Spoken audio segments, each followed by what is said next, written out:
Voilà, donc comme convenu, on se retrouve pour une petite discussion de 45 minutes environ. Voilà. Donc ça faisait longtemps que vous aviez vu le film? Qui veut réagir? Philippe, vous avez dit au début que c'est un film qui vous a marqué, qui vous a peut-être donné envie d'aller explorer d'autres contrées. Le revoir aujourd'hui, est-ce que c'est toujours magique? Est-ce que vous avez un regard plus distancié? Alors je dirais qu'après après pas mal de missions au Groenland, j'ai un regard plutôt distancié sur, Oui. sur ce film, mais pour moi il est en droite ligne avec le Nanook par exemple de Flaherty 1921. C'est une espèce de documentaire fiction, mais qui nous fait rêver. Mhm. Bon, il y aurait plein de choses à dire sur ce film, mais oui. Alors, il faut peut-être rappeler un petit peu qui est Jean Mallory. Voilà, c'est quelqu'un qui est un peu mythique, qui est toujours vivant. Il a 95 ans, bien sonné. Il est quelque part entre Dieppe et Besse. C'est un personnage hors du commun, donc qui a accompagné Paul-Émile Victor à la fin des années 40 pour des expéditions polaires. Et puis après, il a pris son envol. Il est parti en solitaire. Donc, il a découvert, si je ne m'abuse, ce village de Tulé. C'est ça? Alors, découvert, c'est difficile à dire parce Ouais. qu'en fait, c'est. Enfin, il a été un des Oui, premiers. il a été un des premiers occidentaux à aller dans cette région-là, rencontrer des Inuits. Et donc, à l'origine, en fait, il y avait un récit de voyage, Les Derniers Rois de Tulé, qui est paru dans une collection qui, pour le coup, est vraiment mythique, Terre humaine, chez Plon, qu'il a fondée. Voilà. Et donc, c'était le premier livre de cette collection, c'était Les Derniers Rois de Tulé. Donc, c'est vraiment son récit de voyage. Et donc, ce film, comme je disais au départ, a été tourné pour la télévision. Donc la version que vous avez vue, en fait, est une version, alors c'est un peu étrange, mais c'est celle que propose la télévision maintenant, qui a été restaurée, enfin remaniée par Mallory en 2002, puisque le documentaire était en 2 parties. Voilà, bon, ça c'est pour la petite histoire. Donc on peut peut-être parler du style du film. Il est très particulier, il y a ce commentaire un peu lyrique dit par Mallory lui-même. Je ne sais pas si c'est lui qui l'a écrit. Oui, c'est lui qui. Alors, ce qui est très intéressant, moi, je trouve, c'est que Jean Mallory, c'est un géomorphologue, c'est-à-dire étude du terrain, de la géologie, et pourquoi. Alors, c'est ce qu'on peut appeler un peu une version très scientifique de la lecture de paysage, c'est-à-dire pourquoi vous avez un éboulis à cet endroit-là, pourquoi vous avez telle géologie à tel endroit, et qui a été un peu submergé et qui a ramené ce document-là, puisque lui, son grand truc aussi, c'était d'aller trouver le pôle Nord magnétique. Et oui, pas le géographique, hein, le magnétique. Qu'est-ce que c'est alors le pôle Nord magnétique? Ah, Ah. Alors, le pôle Nord, non, le pôle Nord, effectivement, il y a plein de pôles Nord, en fait, au pôle Nord, au pôle Sud, hein, le pôle Nord magnétique, géomagnétique, géographique, etc. La Terre se comporte comme un aimant. Donc, on a un pôle Nord géographique qui est vraiment le 90 degrés de latitude nord. Et puis, le pôle Nord magnétique et géomagnétique, c'est celui qui est indiqué par votre boussole, qui n'est pas le même que le géographique. Voilà. Et c'est là, en fait, parce que la Terre se comporte comme un aimant, de par les masses de fer qui circulent autour du noyau. Elle se comporte comme un aimant. C'est-à-dire que si vous vous rappelez, hein, vous prenez un aimant, mettez de la limaille, ça fait une espèce de pelote de laine. Hein, on voit les champs de force, etc. Et c'est là où se concentre justement le champ électromagnétique terrestre. Donc voilà. Donc ça, le pôle Nord géomagnétique et le pôle Nord magnétique, c'était vraiment un de ses intérêts forts en tant que géomorphologue aussi. Et il est tombé un petit peu sur cette rencontre avec. C'est pas rien d'aller là. Hein. C'est intéressant, si vous avez noté, c'est 1818, effectivement, ces Inuits-là, les Inuits, ont été découverts en 1818. Et puis le Groenland, c'était une remarque de copain, ce que j'avais trouvé génial dans une conférence qu'il a donnée, c'est que c'est la dernière terre qui a été découverte par l'homme, conquis par l'homme. Hein, l'homme conquiert un petit peu partout, puis il va au nord, en Asie, le détroit de Bering. Il y a 15 000 ans, la Béringie, on peut y passer entre l'Alaska et puis la Russie, on peut y passer à pied. Donc les peuples se dispersent, passent là, vont au nord du Canada Et il y a 4500 ans, 5000 ans, ils vont commencer à passer par plusieurs vagues migratoires au Groenland. Alors les premières vagues d'ailleurs vont subir un échec. Souvent c'était parce que c'était des peuples qui étaient, comme il le dit d'ailleurs là, et c'est intéressant, complètement inféodés à un animal, en particulier par exemple le caribou. Donc ils faisaient tout avec le caribou, et quand il n'y a plus de caribou, bah, voilà, vous ne faites plus rien. Voilà. Et les derniers donc, à être arrivés, c'est la civilisation de Thulé, donc ces Inuits qu'il a rencontrés là, qui sont arrivés dans les années 900, un petit peu en même temps que les Vikings, et qui ont réussi à s'établir pour quelque chose qu'on leur reproche énormément, et pour quelque chose peut-être, enfin, j'ai entendu vaguement quelques réactions que vous voyez quand vous voyez le film, vous voyez manger de tout, manger l'intérieur de l'estomac du morse, enfin les moules qui sont à l'intérieur, c'est pas l'estomac qui mange, hein, c'est vraiment les petites, pas les moules d'ailleurs, c'est des clames, je sais plus comment on dit, enfin bref, vous voyez ce que je veux dire, voilà. Et puis tout manger, chasser le renard, chasser absolument tout et manger absolument tout, et c'est un peu ce qu'on leur a reproché aussi à un moment, et en fait c'est ça qui leur a permis de survivre.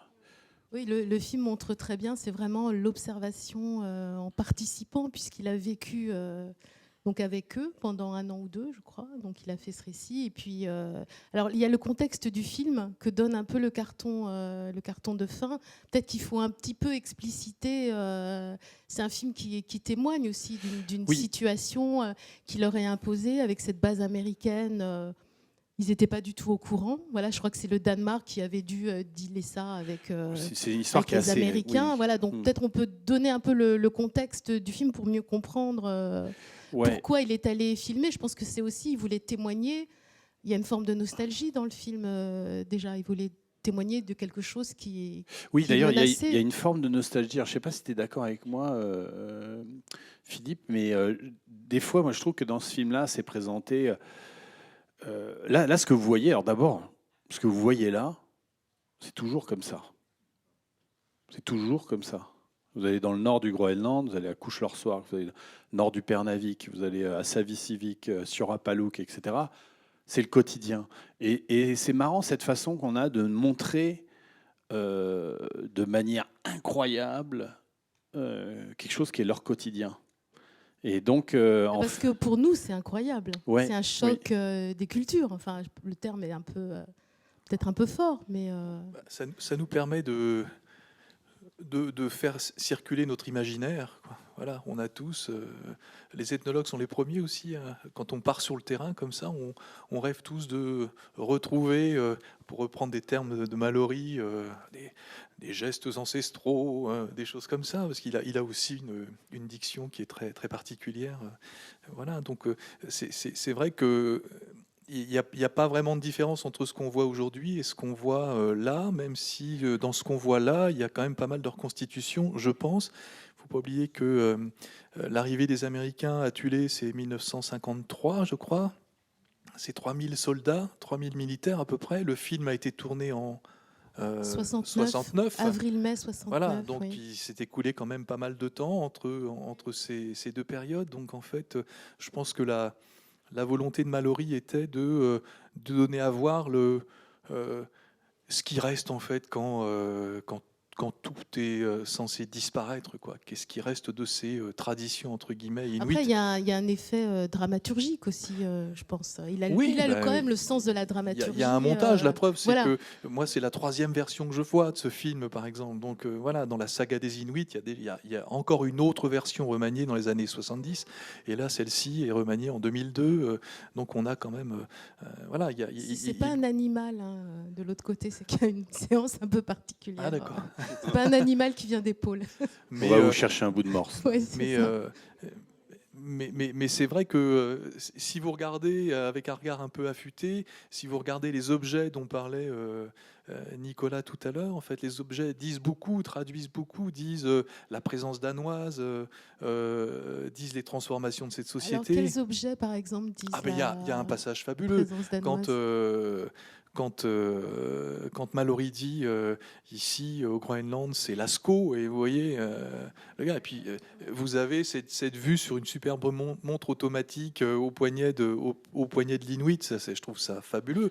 Après, quand on est au magasin, ben voilà, on a les petits réchauds Primus, les fusils danois, on voit les chasseurs utiliser des, des- des- des couteaux danois, ils affûtent leurs lames de couteau avec quand même des fusils que l'on trouve chez tous les bouchers du monde encore aujourd'hui.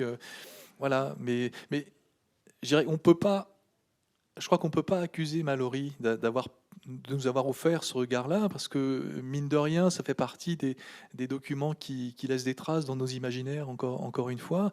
Si vous prenez les films ou les images tournées par Paul-Émile Victor, vous avez l'impression aussi, des années avant, vous avez l'impression que les Inuits vivent encore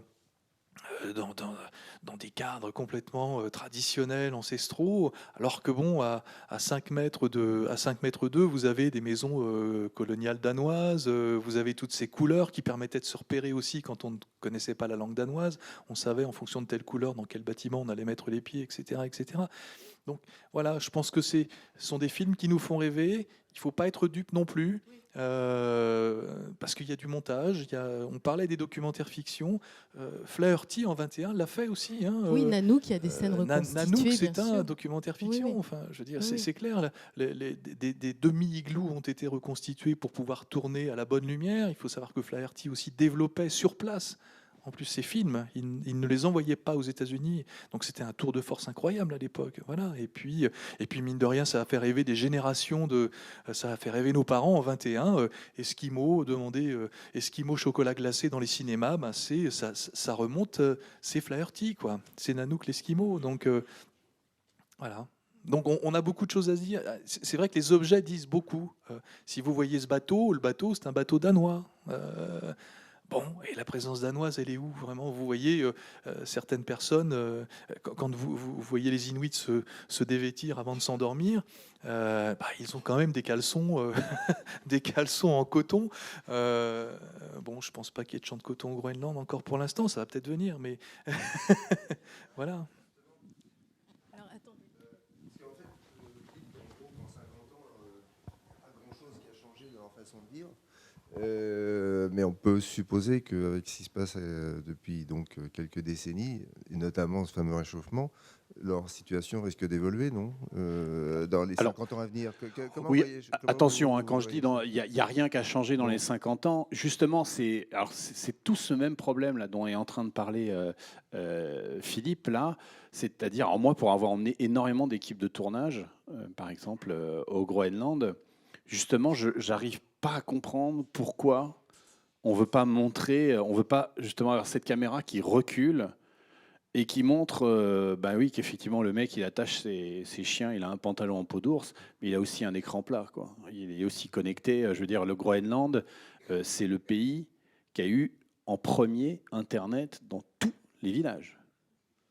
Il y a tout le monde est connecté. Il y a une explosion des profils Facebook au Groenland. Donc quand je dis c'est leur vie traditionnelle, c'est vrai. C'est-à-dire Ouli, par exemple, on a un ami commun avec Philippe.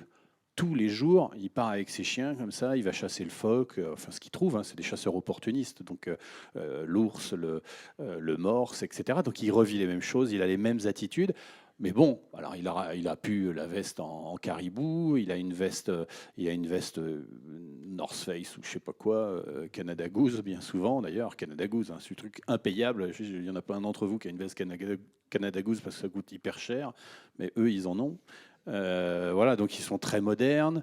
Ils ont ça, donc la vie a changé. Après, savoir si leur vie va changer à cause, je pense que vous voulez parler du réchauffement climatique. Notamment, oui, mais aussi Oui. du fait de l'évolution des technologies. Aussi. D'évolution des technologies, oui. Alors ça, je pense que Peut-être Philippe, tu as un truc. Oui, je pense que de toute façon, oui, la vie change. On a les témoignages, on oublie de parler de Knud Rasmussen, par exemple, qui est le père de l'ethnographie groenlandaise, qui partait avec Peter Freuchen sur la banquise. Freuchen qui avait lui-même épousé une Inuit, Navarana. Mais ce que décrit Freuchen, ce que décrivent Freuchen et comment est Rasmussen au début du siècle passé, voilà, c'est déjà un processus de transformation engagé. Voilà, et puis il y a la question d'échelle, c'est-à-dire que quand Jean Mallory nous montre cette communauté de Thulé, il ne nous dit pas ce qui se passe autour. C'est-à-dire prenez une carte du Groenland aujourd'hui sur tout le district du Pernavik ou toutes ces régions, vous avez Abandoned Settlement, vous avez énormément de villages qui ont été abandonnés parce que les gens, pour plein de raisons, principalement parce que c'est beaucoup plus simple d'être proche d'un petit supermarché ou d'un magasin qui a très bien été décrit. Et donc les gens se réunissent autour des magasins. Vous avez aussi dans les années 60 des politiques de regroupement des populations dans des villages plus importants, de manière à ce que tous aient accès à l'éducation, aux centres de santé, etc., etc. Et quand vous discutez encore aujourd'hui avec certains responsables, on sait très bien que d'autres villages, d'autres communautés vont encore être déplacés. Une raison principale, notamment sur certaines communautés, il n'y a pas d'eau douce. Donc en fait, on est obligé de consommer de l'eau désalinisée. Ça coûte cher. Certaines communautés refusent ou sont moins habiles que d'autres pour pêcher le flétan. Et donc Upernavik Seafood, qui fait quand même aussi la loi d'un point de vue économique sur le littoral groenlandais, va fermer certaines pêcheries. En fermant certaines pêcheries, il n'y a plus de travail. Donc que font les jeunes ? Les jeunes vont partir ou vont aller dans d'autres villages. C'était un peu ça. Et je pense, vous parliez de réchauffement climatique, je pense qu'au-delà de ça, je crois que l'exploitation minière, l'exploitation pétrolière va encore donner lieu à d'autres déplacements, à d'autres regroupements de population dans d'autres zones du Groenland pour concentrer encore une fois la main-d'œuvre. C'est un peu ça que je pensais, c'est-à-dire qu'on peut imaginer que toutes ces zones deviennent plus ou moins des déserts à plus ou moins long terme, ou juste exploitées par justement des grosses compagnies, etc. Mais que ces populations risquent de disparaître en tant que... Non, parce que ou d'être déplacées très loin de... Déplacées mais disparaître. Oui, pardon, je déplacais. Et je pense que les communautés, j'ai la chance de travailler dans plein d'autres communautés à travers le monde, tous ceux que je rencontre me disent, mais nous ne disparaissons pas, quoi. Nous transformons. Voilà. Les choses, on s'adapte. Alors les Inuits disent, nous, on s'adapte. De toute façon, ils sont toujours adaptés. Voilà. Et c'est la même chose. C'est la même chose à travers le monde. Vous allez chez les Hadza, les derniers chasseurs-cueilleurs de Tanzanie. Vous allez chez les Amaragairi en Amazonie péruvienne. Tous le disent. On ne disparaît pas. Vous êtes là, on est là, on échange. Ça passe par les objets. Encore une fois, on revient aux choses. Les choses disent beaucoup. Génère des transformations dans la vie quotidienne, mais tout l'intérêt, c'est de montrer aussi ce qui reste quand tout est en train de disparaître. Et je crois aussi que c'est la place de l'ethnologue, c'est la place aussi de Nicolas quand il témoigne en fait de la vie au Groenland dans ces villages. Et d'ailleurs, au niveau du témoignage, parce que ça, c'est un témoignage. Moi, je regrette effectivement, par exemple, dans un témoignage comme ça, qu'on n'ait pas une vision un petit peu plus reculée et qu'on voit pas un petit peu tout. Juste pour vous raconter une toute petite histoire. Pour vous dire que si, des fois, moi, je me sens responsable en ayant amené de cette vision-là, en ayant amené des équipes de tournage pour une chaîne très célèbre française. Et voilà, on va au Groenland pour parler des problèmes de bioaccumulation, c'est-à-dire de pollution atmosphérique qui retombe en pluie sur les régions polaires, qui vont contaminer le plancton, qui va contaminer le poisson, ça va s'accumuler dans le gras du poisson, qui va s'accumuler dans le gras du phoque, qui va s'accumuler dans le gras de l'ours, et finir effectivement chez l'Inuit. Et donc, quel est le problème de bioaccumulation ? Sauf que le problème, ils me demandent, ils me disent, bon, il faut qu'on trouve un chasseur qui puisse parler de ça. Moi, je leur dis, putain, un chasseur, parler de bioaccumulation... je ne suis pas sûr, quoi. Il va te parler de la chasse, de la glace, du temps, etc. Mais de bioaccumulation, ça va être compliqué. Pas grave, je trouve quelqu'un, un copain qui me dit oui, d'accord, moi je veux bien. Donc ils veulent et ils me disent, bon, on va le filmer chez lui, pas de souci. On commence à le filmer chez lui. le présentateur dit ouais mais non là ça va pas du tout, faudrait qu'il mette son pantalon en peau d'ours. Bon, ouais, tu vois, pour recoller. Alors moi je dis bon bah si tu veux pas mettre ton pantalon en peau d'ours, il me dit putain mais t'es fou, t'as vu la chaleur qu'il fait là. Ah, je dis ouais, s'il te plaît là parce que sinon on n'a pas fini. Bon ok, alors il me dit ok pas de souci, mais alors je me mets torse nu hein, parce que vraiment ok. Alors hop, pantalon en peau d'ours, torse nu. Ça commence, problème de bioaccumulation. Tu sais, quand il chasse le phoque, donc il est gelé dehors, donc on le ramène, on le met dans la cuisine pour qu'il décongèle. Donc effectivement, là, le gars il est comme ça, assis avec son pantalon en peau d'ours, puis tu as le phoque derrière. Donc il faut ramener le phoque pour qu'on le voit bien dans le cadre, etc. Donc tu vois, toute l'image est construite, c'est ça aussi. Et c'est un documentaire télé, quoi. Donc bon, documentaire, c'est bizarre. Enfin, tout est mis en scène. Donc, où s'arrête la mise en scène? Où est la fiction? Où est le documentaire? Et puis, donc, même dans le discours, et tu vas voir, c'est là où je veux en venir, c'est donc le problème de bioaccumulation. Donc, on parle de ça. Et puis, lui, bah, à chaque fois que la journaliste pose la question, il y a sa réponse il dit mais nickel, mon phoque, tu peux le manger. Évidemment. Voilà, les métaux lourds, on ne les voit pas comme ça. Donc ça va pas. Donc moi je traduis, ça dure des heures. À chaque fois que le journaliste dit non mais là vraiment ça pose problème. Et là il regarde, il fait bah non pas du tout. Mais goûte, il est très bon. C'est le truc, la situation inextricable. Et puis ça dure, ça dure, ça dure. Puis au bout d'une heure, alors avec traduction dans un sens et dans l'autre, tu vois l'enfer quoi. En français, ok, alors je traduis en groenlandais. Il répond en groenlandais. Alors je dis, ouais, non, c'est pas ça qu'il veut dire. Bref, etc. Ça dure, ça dure, ça dure. Au bout d'un moment, mais je vois aussi le travail du journaliste, qui est bien comme ça, pour essayer de lui faire dire un truc qui correspond à ce qu'il lui a envie de dire. Ce qu'il a envie d'entendre, c'est, ouais, moi j'en ai marre que vous polluez en Europe et que vous polluez mon phoque. Voilà. Bref, je vois qu'elle y arrive. Donc la discussion va tendre vers une fin de cette interview qui n'en finit pas. Et là, donc, sa question, c'est bon, alors vas-y maintenant, Nicolas, demande-lui quel est son rêve le plus cher. Sous-entendant, il va dire mon rêve le plus cher, c'est que vous arrêtiez de polluer, quoi. Donc, tu vois l'image, le gars, il est en pantalon en peau d'ours, torse nu, donc ils sont tout blancs, hein. Ils sont imberbes, tout blancs. Ils ont que les mains, comme dans le film, les mains noires et la tête noire à cause de la banquise. Puis tu te balades pas torse nu sur la banquise. Et donc il est là. Alors je lui dis, bah alors vas-y, dis-nous quel est ton rêve le plus cher. Et il regarde son phoque. Il relève la tête comme ça avec un sourire, mais jusque là. Et il dit, ben moi, mon rêve le plus cher, c'est d'emmener ma fille à Euro Disney. Et là, j'ai juste entendu la porte qui claquait. Et la journaliste s'est barrée. Alors, et donc ça n'a jamais été mis évidemment dans le film, alors que la réponse, elle est juste géniale. Elle est fantastique cette réponse, quoi. Et là tu vois qu'effectivement, que le mec il sait très bien ce que c'est qu'Euro Disney, qu'il a déjà tout compris, qu'il a tout vu et que ses soucis sont aussi, c'est pas exactement ce que nous on imagine, quoi.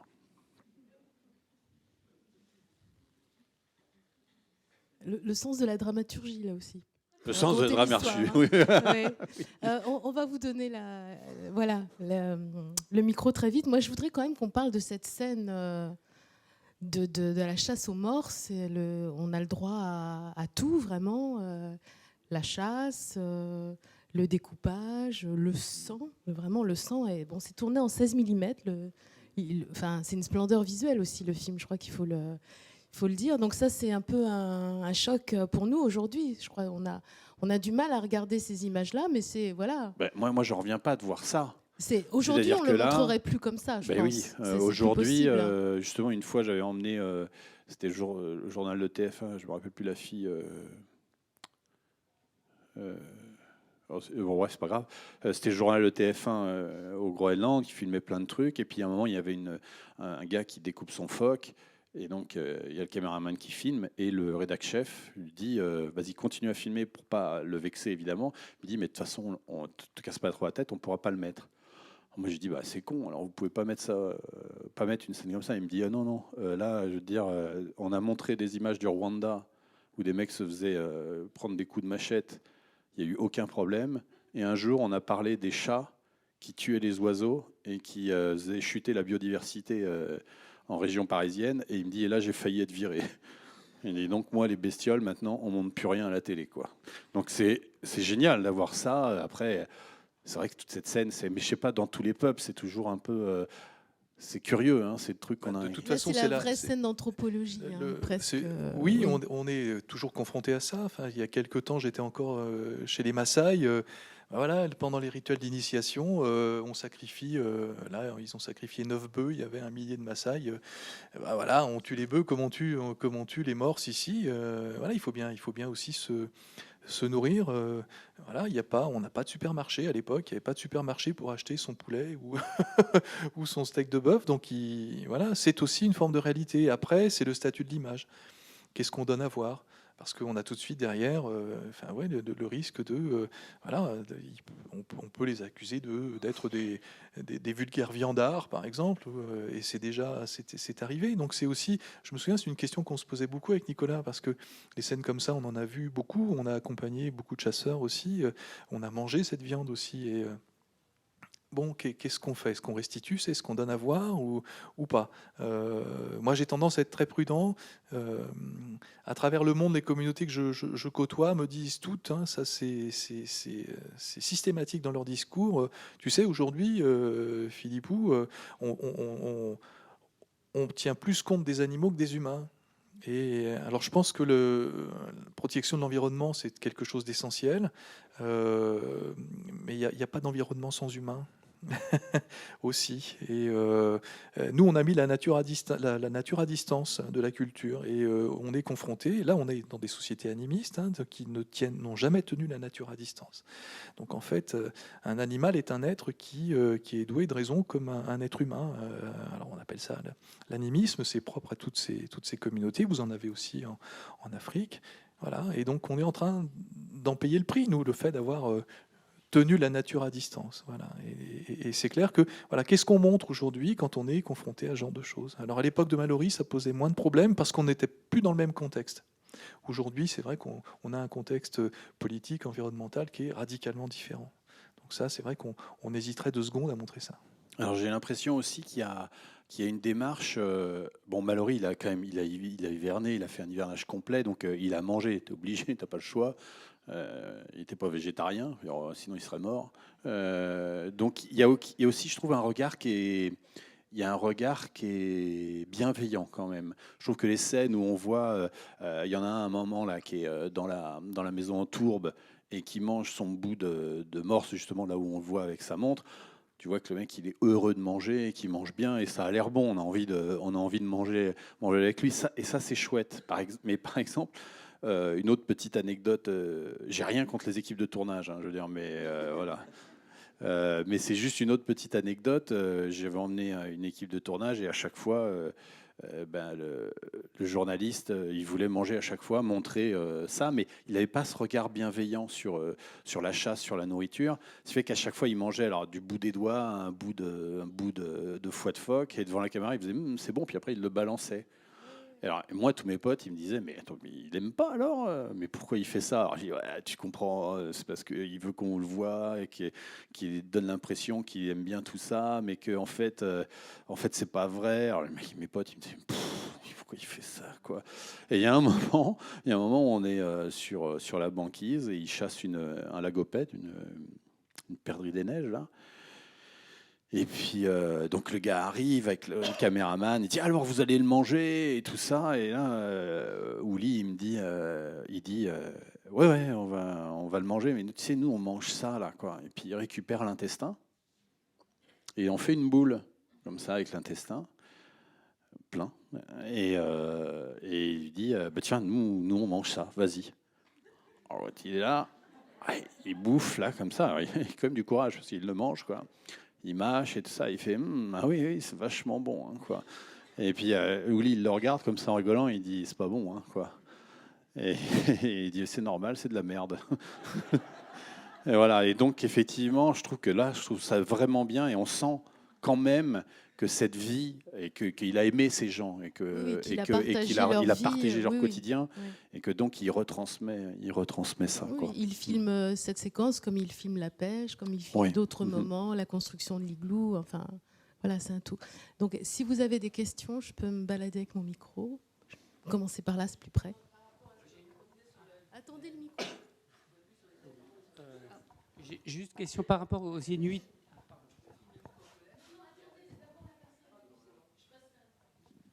Une question sur les Inuits du Groenland aujourd'hui. Je voulais savoir si il y avait une démarche un peu politique à l'exemple des Inuits du Canada, c'est-à-dire de vouloir soit créer un État indépendant, soit se démarquer, enfin marquer leur identité. Alors, les Groenlandais sont indépendants, mais ils ne sont pas autonomes. Ils ne sont pas complètement indépendants du Danemark. Le Danemark a toujours la justice, la monnaie, le commerce extérieur.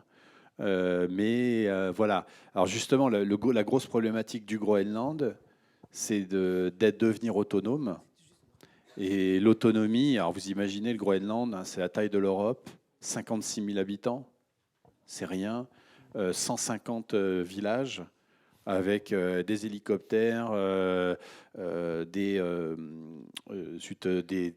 des hôpitaux partout, mais il y a au moins 15 hôpitaux à gérer. C'est monstrueusement cher, et que donc cette autonomie doit passer par une autonomie financière qui, voilà, c'est pour ça qu'il y a beaucoup d'espoir dans le pétrole, par exemple, parce que le pétrole serait quelque chose qui leur permettrait d'avoir cette autonomie financière. Voilà.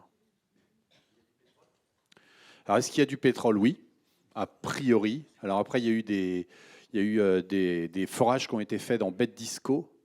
Alors là, le truc est aussi un peu hallucinant, c'est-à-dire c'est des forages qui sont faits dans des endroits où il y a les plus gros icebergs de tout l'hémisphère nord. Donc c'est un peu flippant. Et en fait, ils ont arrêté, ils n'ont rien trouvé. Et je sais qu'à Couche-Lord-Swark, justement, il y a tout d'un coup Shell qui est arrivé, qui a dit ils ont dit qu'ils allaient forer là-bas et que c'était parti. Et puis là, on n'a plus aucune nouvelle. Ça fait 5 ans, ils sont plus là. Vraisemblablement parce que le baril est pas assez cher pour commencer à forer dans ces trucs-là. Après, il y a des concessions qui ont été vendues côte est du Groenland et aussi au nord-ouest. Donc il y a potentiellement du pétrole, mais voilà, on ne sait pas. Il faut aller forer au fond, et vous savez qu'ils font un puits, puis après il y a des canalisations qui mettent des oléoducs qui mettraient à partir de ce puits-là. Le problème, c'est que les icebergs qui circulent partout raclent au fond, et même des fois à 300 mètres de fond. Donc c'est vraiment, il y a beaucoup de risques. Donc voilà, c'est pas encore donné, c'est un peu compliqué, quoi. Oui. En fait, non, je veux simplement dire par rapport à ce que vous disiez sur le point de vue sur la chasse, je voulais juste simplement recommander le film Inuk en colère. Je trouve que ça donne un bon point de vue, quoi. J'ai eu l'occasion de le voir au Centre culturel canadien. Tout à fait, c'est excellent. Inuk en colère, allez voir ce film. C'est très important. Non, mais c'est une super remarque. Vous allez au Groenland, si vous êtes français, vous allez avoir, ils vont vous dire, ah ouais, d'accord, Brigitte Bardot, Greenpeace, quoi.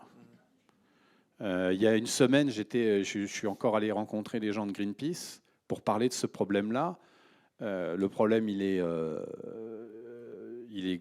très compliqué, et à la fois très simple. Dans le golfe du Saint-Laurent, il y a des images très fortes qui ont été montrées de Canadiens qui tuaient des phoques à coups de manches de pioche. Pour tuer un animal, voilà, malheureusement, il faut tuer, que ce soit avec un manche de pioche. C'est pas évident de le faire vraiment bien. Mais en tout cas, ces images de bébés phoques tués, des blanchons sur la banquise, avec du sang partout.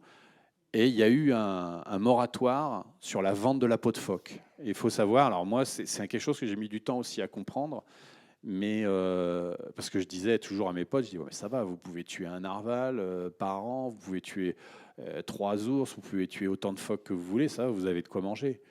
Et là, ils vont dire, bah oui, on a de quoi manger. Mais comment on paye l'électricité? Comment on paye les impôts, etc. Nous, il nous faut de l'argent. Et en fait, cet argent, ils le trouvaient grâce à la vente de la peau de phoque.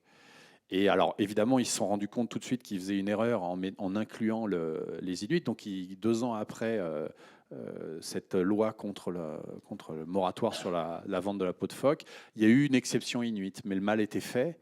Et les chasseurs de phoques, entre guillemets, sont passés pour des êtres ignobles. Et je suis sûr que même si on vous proposait, je sais pas quoi, des chaussures en peau de phoque, et des chaussures en cuir de vache, ben, vous hésiteriez.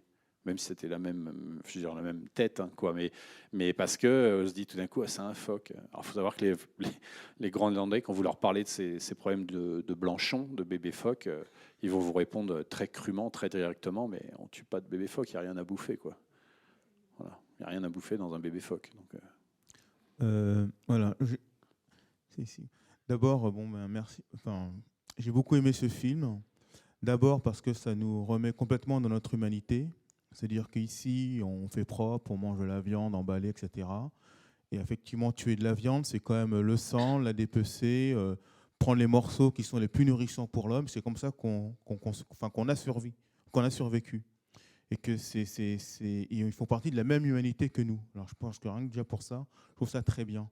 Et tout à fait donc normal qu'eux, ils veulent Internet, etc. Puisque comme ils l'ont dit, bah, c'est un échange. Voilà, on vous donne ça, on reprend ça. Donc on fait partie de la même humanité. Déjà premièrement. Et puis deuxièmement, je voulais savoir, quand ils disent voilà, le vol et le mensonge sont vraiment proscrits, est-ce que ce n'est pas non plus pour survivre? Parce que si la vie, enfin, aujourd'hui, je ne sais pas, en tout cas, avant, c'était tellement dur que quelqu'un qui mentait ou qui volait, forcément, il était contre lui-même et contre la communauté, quoi. Parce qu'on ne peut pas se permettre d'avoir des gens qui trichent. Autant ici, on peut le faire parce que, bon, on peut toujours se débrouiller, voilà, quoi, tricher, puisque, bon... Mais là-bas, je pense que si on s'amuse à ça, forcément, tout de suite, on est mort, quoi. Enfin, la nature nous rappelle à l'ordre, que la nature ne triche pas. Je sais pas s'il y avait un rapport entre la culture, leur manière de parler, la langue, et en même temps, cette survie. Voilà, merci. alors, il y a une superbe phrase, je trouve, qui dit l'homme pardonne parfois, Dieu pardonne toujours, la nature jamais. Et je trouve que quand on va dans ces régions-là, c'est très juste, hein. Moi, les premières fois que je suis parti avec cette image très symbolique. Alors, je sais que Agathe, qui est là-bas, va parler va faire une session sur le cinéma et je me rappelle plus, excuse-moi Agathe, sur le titre exact de la session sur l'Alaska et sur cet imaginaire justement des zones polaires, de cette nature généreuse, sympa, etc. C'est l'inverse, quoi. La réalité, c'est que la nature, elle est violente, elle pardonne jamais. Et donc eux, effectivement, dans ce climat-là aussi, ils ont affaire avec cette nature extrêmement violente. Mais pareil, je reviens un peu sur ce que tu disais, c'est vrai que cette nature aussi violente remet l'homme à sa juste place et l'humanité un peu au centre. Il faut savoir, par exemple, qu'en groenlandais, il n'y a pas de nom pour dire environnement. C'est-à-dire qu'on ne peut pas dissocier l'homme de la nature. Hein. Et c'est ce que tu disais, hein, Philippe, une société animiste. C'est-à-dire il y a un esprit dans toute chose, que ce soit dans l'homme, dans l'objet, dans l'animal, dans le verre, et même dans des choses qui sont immatérielles, comme le chemin qui vous a amené jusqu'ici. Oui, c'est intéressant ça, parce que la nature... moi, je viens de Neuchâtel. On a un musée d'ethnographie qui est très connu à Neuchâtel, qui était dirigé par Jean Gabu, qui a travaillé toute sa vie sur les Inuits du côté canadien. Et il y a toujours cette photo d'un chasseur inuit qui est en train de tirer à l'arc sur un caribou. Et puis il y a son collègue qui est à côté de lui qui dit « Attends, non, tire pas, je crois avoir reconnu le regard de mon frère. » Voilà, et donc, voilà, on est dans des sociétés animistes, on est dans des sociétés égalitaires, hein, voilà, ce caribou, c'est aussi notre âme, parce qu'il y a la question aussi du transfert des âmes. En fait, on hérite en héritant du prénom d'un ancêtre, on hérite de son âme, on hérite de ses savoir-faire aussi. Et ça, c'est intéressant parce que les savoir-faire dans ces sociétés, ils sont liés à quoi? En fait, à la survie de la société, au fait que, effectivement, la nature, elle ne pardonne rien, je veux dire, et que quand on travaille en tant qu'ethnologue sur les processus d'apprentissage des jeunes, la façon de se comporter dans un environnement délicat comme celui-ci, on se rend compte que, en fait, toutes les comptines, toutes les paroles, tous les jeux, je pense au jeu du bilboquet par exemple, à chaque fois que la pointe se fige dans un des trous, on raconte une histoire. Voilà, si vous lisez les textes de Paul-Émile Victor, il les a recensés, et ces histoires, qu'est-ce qu'est-ce qu'elles sont en fait. Au final, on s'aperçoit que à travers ces histoires, les adultes enseignent aux enfants à bien se comporter, à protéger leurs mains quand ils sont sur un kayak, à faire le bon nœud au bon moment, à viser au bon moment, etc., etc. Donc tout se construit autour de ce lien très très fort. On peut même pas parler de lien puisque l'homme fait partie de l'environnement et l'environnement fait partie de l'homme aussi, de l'humain. Tout se construit dans cette symbiose, autour de cette symbiose et de manière à pouvoir vivre et perdurer. Voilà, parce que l'objectif, c'est quand même que ces sociétés se reproduisent de génération en génération. Alors effectivement, excusez-moi, juste pour terminer aussi sur cette idée effectivement de vol. Il n'y a pas tellement ça. Enfin, après, on parle évidemment, si vous allez à Anouk, où il y a d'autres problèmes, qui est la capitale du Groenland, où il y a d'autres soucis. Mais il y a pas, par exemple, il n'y a pas de gros mots en groenlandais. Où il y a pas. Alors, souvent, les Groenlandais, quand on me dit ouais, mais ils braconnent, ils ne se respectent pas les quotas. Bah, je veux bien que tu braconnes une perdrix, quoi. Mais revenir avec un ours sous le bras discretos à la maison, c'est pas vraiment faisable. Et puis il faut savoir que tout le monde s'observe de partout. Je veux dire, c'est même l'enfer. Hein. Tu peux pas faire un truc dans un village sans que tout le monde soit au courant. C'est ce qu'ils adorent d'ailleurs, c'est quand ils parlent de la période noire, c'est-à-dire quand la nuit polaire. Eux, ils disent qu'ils adorent cette période parce que enfin, ils peuvent être peinards. Tu peux tranquillement aller voir ta copine et l'embrasser discretos sans que tout le monde soit au courant de tout ce que tu fais. C'est toujours cette image, tu as toujours l'impression que bah ouais, il n'y a personne, on est tranquille. Tu es observé de partout.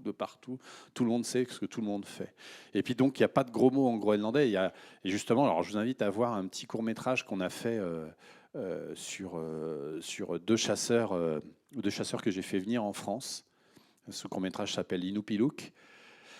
Et ça explique un peu, ça revient un petit peu sur aussi la question précédente. Donc je les ai fait venir en France. J'étais super content parce que moi, ça faisait tellement longtemps que j'avais j'ai ma maison, elle couche leur soir, etc. Et là, j'ai trouvé l'argent pour les faire venir en France. Et alors ça a été toute une épopée, évidemment, puisque eux, ils étaient chasseurs d'ours, hein, quoi, les gars. Il y en a un 50 ans, l'autre 33 ans. Symbole de la virilité, hein, quoi. Donc quand j'ai dit, ouais, je vous emmène en France, ils m'ont dit, ouais, pas de problème, on va venir en France, ça va être génial et tout ça. Et puis quand je leur ai dit, bah voilà les billets, ils font, oh là, ouais, bah alors attends, là, il y a les chiens, ouf. Enfin bref, tout d'un coup, ils sont un peu dégonflés. Et je me suis aperçu qu'ils avaient la trouille.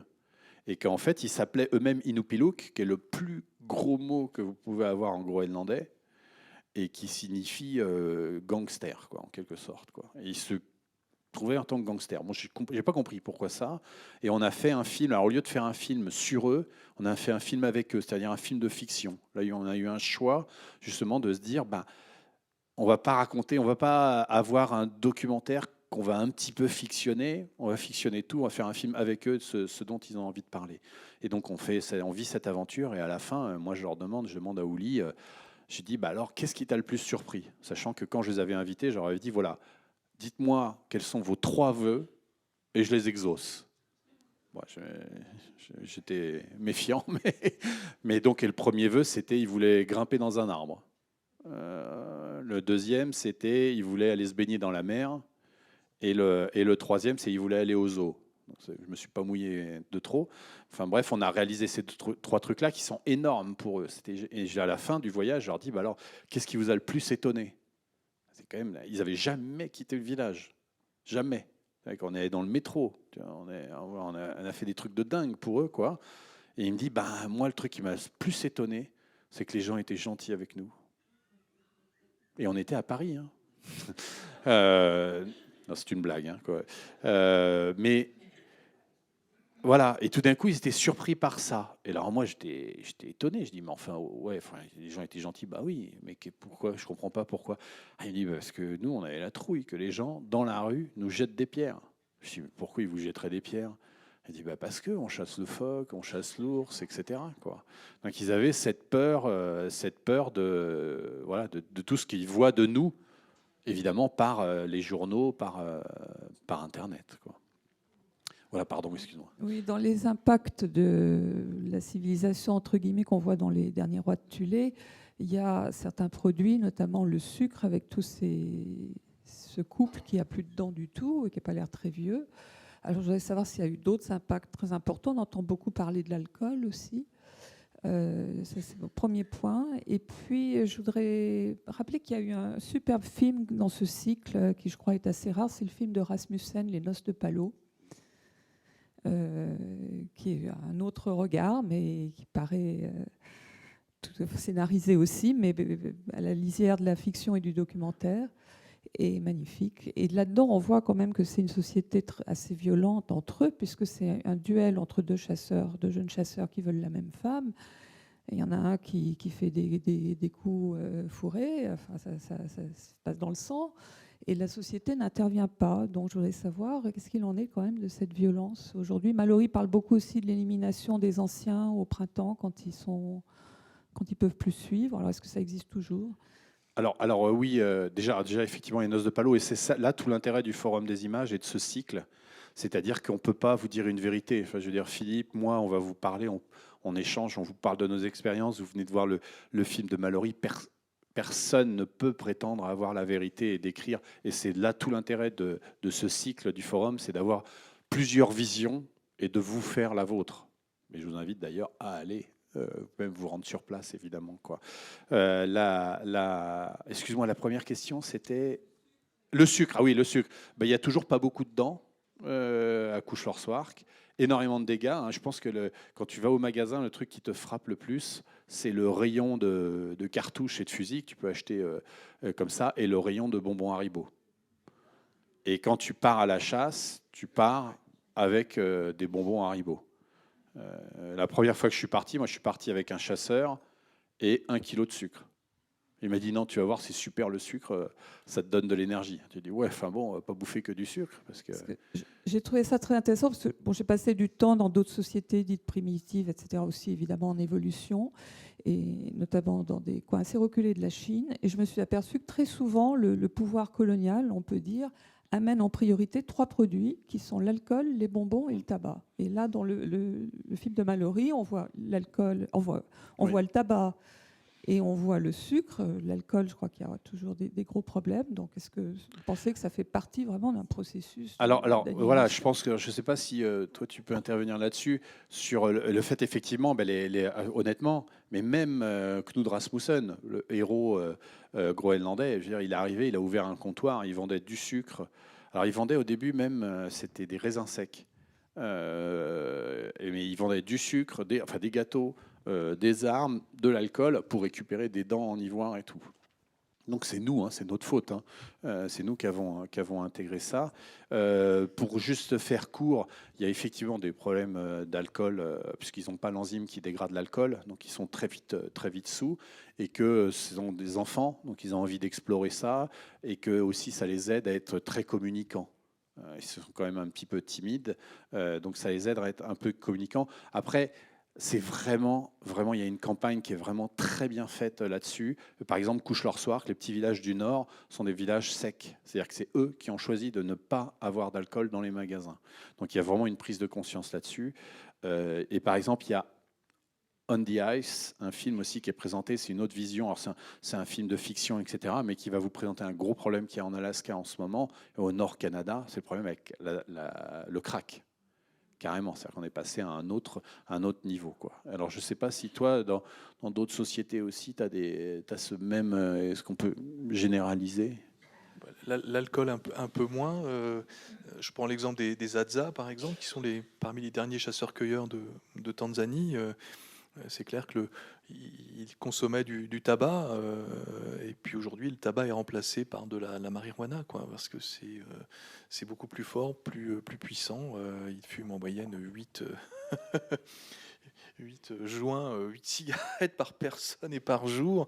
Voilà, donc il faut imaginer, ça c'est l'impact du tourisme, hein, qui est arrivé là, et donc du coup, moyennant quelques danses, on se fait un peu d'argent, et on a des jeunes des villages alentours qui viennent leur fournir ce type de drogue. Voilà, et on voit ça arriver petit à petit, mais je pense que sur la côte est du Groenland, on a aussi ces problèmes-là. L'alcool, moi, dans les sociétés dans lesquelles j'ai travaillé, non, pas vraiment. Chez les Maasai, non. Le Coca-Cola, bien sûr, et comment vous appelez ça, le Red Bull, hein, ce genre de choses. C'est présent aussi maintenant de plus en plus. Enfin, ça n'a pas le même nom là-bas. Mais oui, de toute façon, c'est clair qu'on circule aussi avec les objets. Les objets, voilà, qu'est-ce qu'on amène? On amène de l'alcool, on amène du tabac, on amène oui, le sucre. Après, il ne faut pas oublier non plus que, tu te souviens, cette vieille femme inuite à Anouchouar qui nous disait j'ai eu un mari qui était un bon chasseur, j'ai eu 2 enfants, 2 fils qui étaient de très bons chasseurs, et puis c'est très dur de pouvoir conserver ses dents quand on a 3 bons chasseurs à la maison, parce que tout simplement, les femmes, ben, on l'a vu d'ailleurs dans le film de Mallory, hein, travaillaient les peaux avec leurs dents. Donc il y a les ravages du sucre, mais il y a aussi la mâchoire et la dent utilisées comme outil pour travailler les peaux, les assouplir. Voilà, ça c'est aussi quelque chose qu'il faut pas perdre de vue. Alors, il faut savoir aussi que, par exemple, à Couchorsoark, donc là, en baie de Melville, dans ce petit village, et dans plein de villages au Groenland, il y a un dentiste qui passe tous les 6 mois. Donc, quand tu as une petite carie, ben, on arrache, quoi. Ils arrachent très très facilement les dents, et donc c'est pour ça que voilà, vous allez retrouver des gens. C'est difficile à comprendre d'ailleurs. On se demande mais comment ils arrivent à manger la viande et tout ça. Ils ont plus de dents du tout, hein, ils mâchouillent. Etc. Et juste pour répondre, excuse-moi, parce qu'il y a une partie de ta question à laquelle on n'a pas répondu, c'était sur la violence. Alors la violence, il faut savoir que sont des chasseurs, et que même si ce sont des gens extrêmement doux, il y a toujours beaucoup de tendresse dans leurs gestes. Voilà, il y a un rapport de force. Il y a vraiment un rapport de force. Voilà, toi, tu arrives. En plus, quand tu es européen et que tu es grand, et comme Mallory, par exemple, était grand, il a dû, voilà, tu es tout de suite confronté à faire des jeux de force où tu t'empoignes, où t'es contre, on se met côte à côte comme ça, on s'empoigne par la joue et on tire. Et c'est le premier qui dit aïe, qui a perdu. Donc voilà, c'est des gens, c'est pas très intelligent comme jeu, mais bon, voilà, où on se tire, etc. Mais il y a toujours effectivement un rapport de force, parce que c'est quand même une société qui est voilà, faut donner de sa personne, etc. Donc c'est sûr que cette violence-là, elle est présente. Et après, avec une tendresse, moi je me souviens d'un truc, ça m'avait vachement touché. On était partis à la chasse, on était 5, donc on était partis, on était loin, il faisait froid, j'étais super mal équipé. Et on dormait sous tente, donc les 2 traîneaux côte à côte, et puis une grande tente, genre tente je sais pas, de prospecteurs, tente blanche là, tente canadienne blanche. Et on est tous regroupés, on dort les uns contre les autres, c'est-à-dire tu dors tous alignés, tu es comme on dit, en cuillère, là, en chien de fusil, tu es comme ça. Fait que dès qu'il y en a un qui tourne, il faut que tout le monde tourne. Et puis moi, j'avais un peu froid, donc je tremblais, et puis il y a mon pote qui me dit ça, t'as froid? Et je dis oui, j'ai froid, mais ça, je vais m'endormir, et puis ça va aller mieux. Et puis là, il commence à me chatouiller. Alors, évidemment, tu bouges comme ça, tu dis mais arrête, qu'est-ce que tu fous? Et puis hop, il me chatouille, et puis il y en a un autre qui me chatouille, et puis tout le monde se chatouille. Alors, tu te dis bon, là, j'ai foutu le pied, quoi. Mais et en fait, tout le monde se chatouille comme ça, et sauf qu'au bout de 10 minutes, mais t'es trempé de sueur, quoi. T'as bien chaud. Et en fait, voilà, cette espèce de tendresse un peu enfantine comme ça, et qui cache des techniques incroyables pour se réchauffer. Je vous conseille les chatouilles. Ah, mais mais justement, je voulais enchaîner sur le jeu, parce que dans le film de Mallory, ça n'apparaît pas beaucoup. Et j'ai repensé, en voyant les attelages de chiens avec tous ces fils qui peuvent s'en mêler, et puis à la façon dont ils font leurs nœuds, à ces jeux dont j'ai entendu parler et vu un peu, sur la manipulation des fils avec les mains. Voilà. Et je voulais savoir si c'est quelque chose qui est encore court, qui est courant, et éventuellement quels sont les autres jeux auxquels jouent les enfants ou les adultes. Voilà. Alors, c'est une civilisation du jeu. Et tu passes ton temps à jouer. Des fois, tu es chez toi, tu dors tranquille, puis tu te dis un truc bizarre. Ah, il y a un mec qui est à côté, qui est assis, qui attend que tu te réveilles. Et puis je lui dis, mais qu'est-ce que tu fous là en pleine nuit? Il dit, bah là, on est en train de jouer aux cartes, tu veux venir? Voilà. Moi, ils adorent le jeu. Et le jeu est dans tout.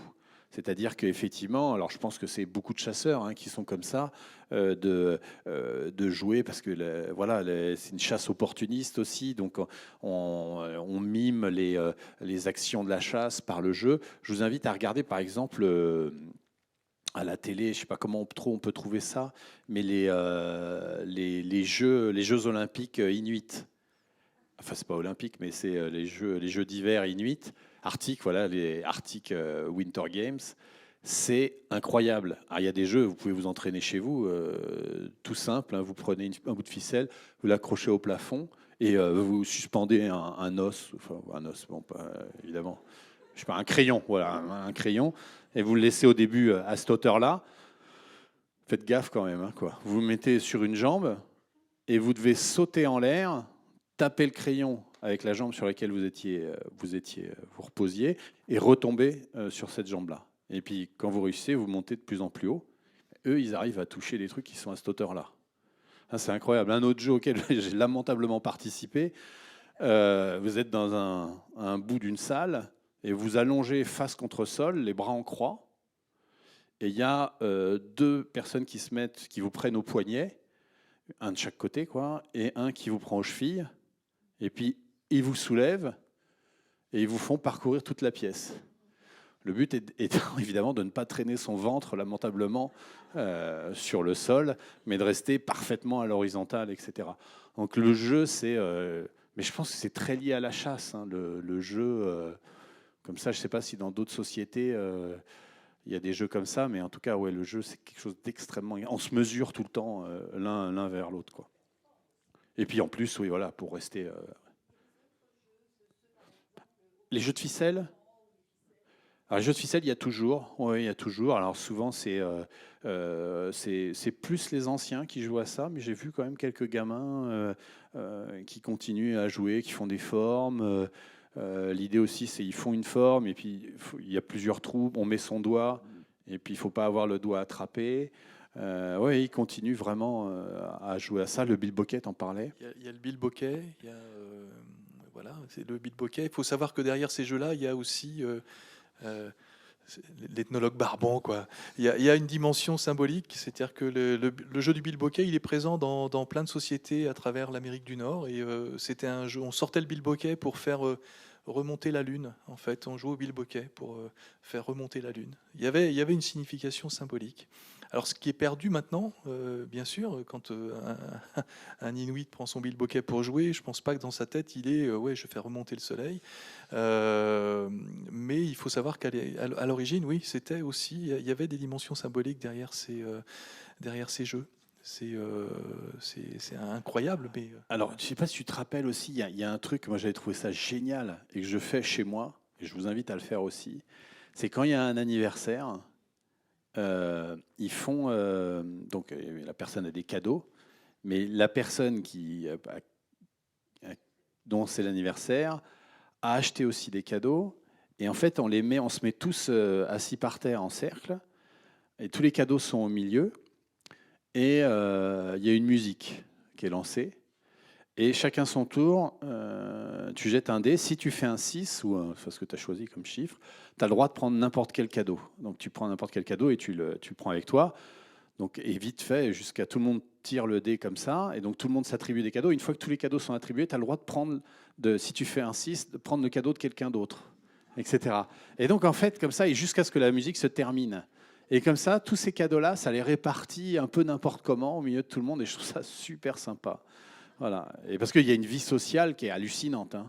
Moi, au début, je sais pas, je vis à Paris. Moi, je connais pas vraiment mes voisins et tout ça.